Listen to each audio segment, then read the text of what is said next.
श्री स्वामी समर्थ.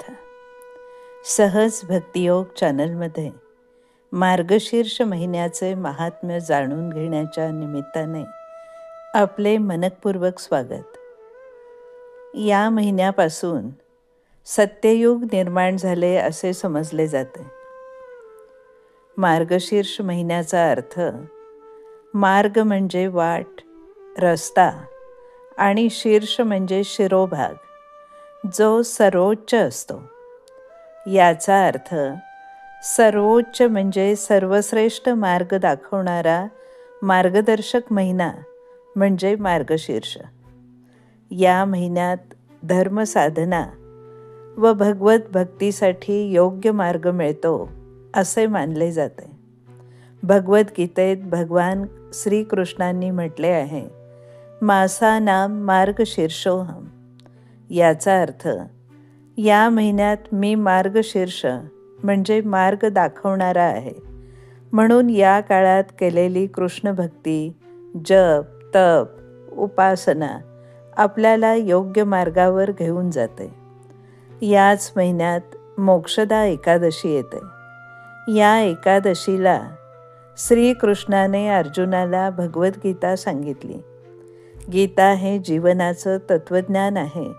म्हणून हा दिवस गीतेचा जन्मदिन म्हणून साजरा केला जातो.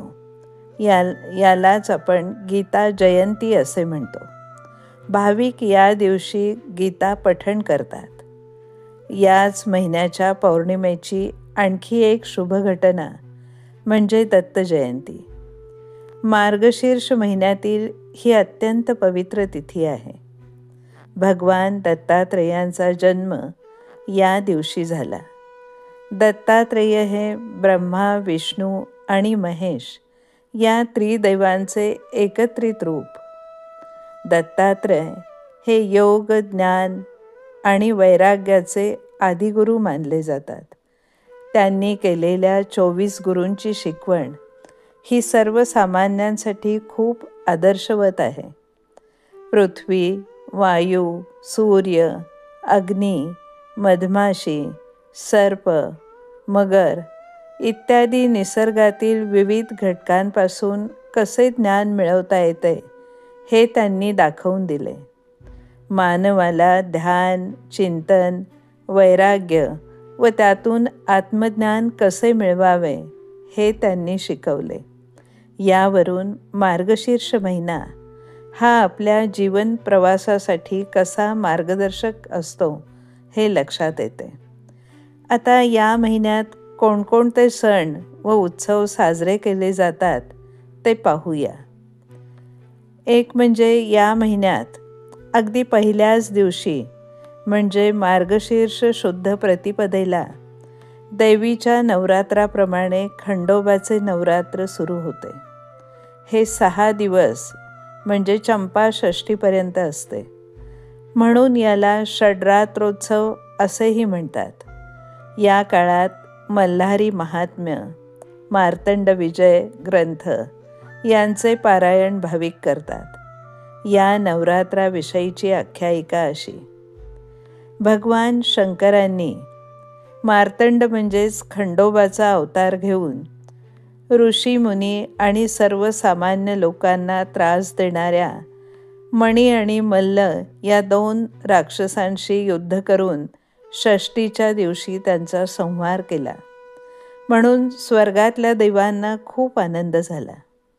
त्यांनी मल्हारी मार्तंड म्हणजेच खंडेरायावर चंपक म्हणजे चाफ्याच्या फुलांची वृष्टी केली. त्यामुळे या षष्टीला चंपाषष्ठी असे म्हणतात. चंपाषष्ठीला खंडोबाचा हा विजय तळी भरून, भंडारा उधळून, दिवटी बुधली नाचवत, आरती करून साजरा केला जातो.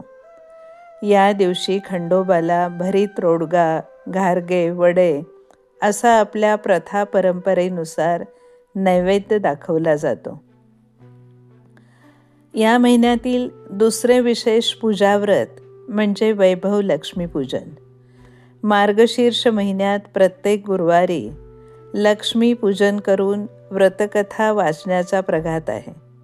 त्यामुळे वैभव प्राप्त होते असे मानले जाते. तिसरे म्हणजे गुरुग्रह म्हणजेच बृहस्पतीचे विशेष पूजनही या महिन्यातील प्रत्येक गुरुवारी केले जाते. त्यामुळे शीघ्र गुरु कृपा होते असे मानले जाते. भगवद्गीतेचे वाचन, विष्णू सहस्त्रनाम पठण, श्रीकृष्ण उपासना या महिन्यात विशेषत्वाने केली जाते. मार्गशीर्ष शुद्ध अष्टमीपासून साधारणपणे गुरुचरित्र वाचनाचा सप्ताह सुरू होतो. दत्त जयंतीला 7वा दिवस येईल असे पाहून दत्तभक्तांच्या घरी गुरुचरित्राचे पारायण सुरू होते. त्यानंतर मार्गशीर्ष पौर्णिमेला घरोघरी गावोगावी मंदिरातून दत्त जन्माचा सोहळा साजरा केला जातो.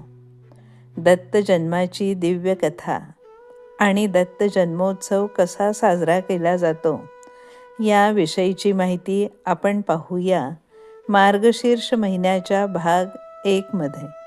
धन्यवाद.